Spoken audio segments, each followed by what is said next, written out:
دلیپ کمار سے آپ کی ملاقات ہوئی، جگجیت سنگھ جو غزل کے کیا خوبصورت گائک تھے، اس کی اور نصیر شاہ، ہاں جی ان کی وائف بھی، مل کر جب وہ ٹپے مائیے پڑھتے تھے تو دلوں کو چھو لیتے تھے. یہ کیسے لوگ تھے اور آپ سے ملتے تھے تو کیا؟ ان لوگوں کی گریٹنیس پہ تو کوئی کوشچن ہی نہیں ہے نا. They were very great.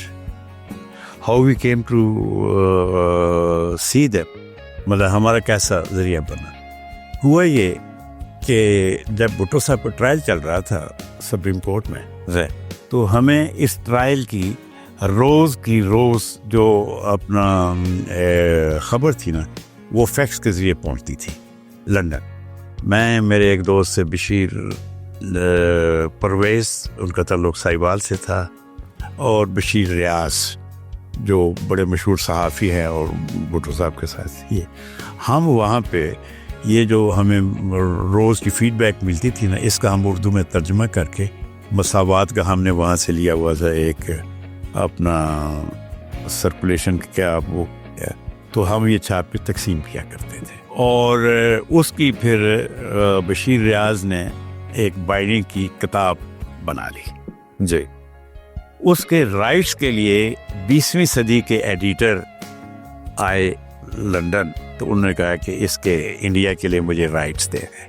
ہمارے ایک دوست ہیں میجر افتخار، جنہوں نے آرمی سے بطور major in favour of Bhutto کی جو گرفتاری ہوئی تو استعفیٰ دیا تھا، وہ بھی تھے. تو انہوں نے کہا یار یہ دیکھو ہم اتنا اس میں کرتے رہے ہیں، ہمارے کیا اپنا ہمیں کیا دو گے. اس نے کہا ہم آپ سے دلیپ کی ملاقات کروا دیتے. دلیپ کمار بھی ان دنوں آئے ہوئے تھے لندن میں. پھر وہ ہم 4 دوست گئے وہاں پہ، دلیپ صاحب سے ملاقات ہوئی. کیا ہو رہا تھا اس پرسنالٹی کا؟ میں نہیں سمجھتا کہ اس سے زیادہ کوئی خوبصورت انداز میں گفتگو کر سکتا ہے. اچھا. اردو اس کی اتنی دل نشیں تھی جس کی حد نہیں. سارا بانو بھی تھی، انہوں نے ہمیں پہلے سارا بانو آئے، انہوں نے ہمیں بٹھایا. یہ انگلینڈ کا بڑا مشہور ایکسپینسو ہوٹل ہے، اس میں وہ ٹھہرے ہوئے تھے، تو ہمیں انہوں نے سویٹ میں بٹھایا، پھر وہ لے کے آئیں. Then we had a coffee.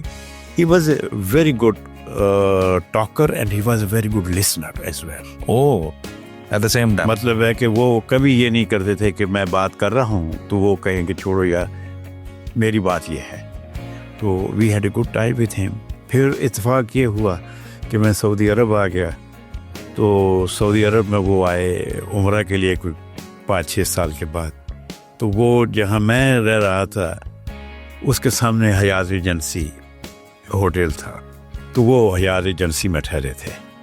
تو اتفاق سے میں نکلا اپنے گھر سے کہیں جانے کے لیے، تو مجھے ایک اپنا دوست مل گیا جو اپنا ہندگو اسپیکنگ تھا. تو میں نے کہا کہ لالا کدھر جا رہے ہو؟ پیدل. کہتے یار میں یہی اپنا جا رہا ہوں حیات ایجنسی میں کہ دلیپ آئے ہوئے عمرے کے لیے، تو ان کے ساتھ پروگرام بنا رہا ہوں کہ کس وقت چلنا ہے ہم نے. تو پھر ہمیں وہ بھی لے کے چلے گئے وہاں پہ. پھر ہم نے لندن کی یادیں جو ہیں وہ تازہ کی.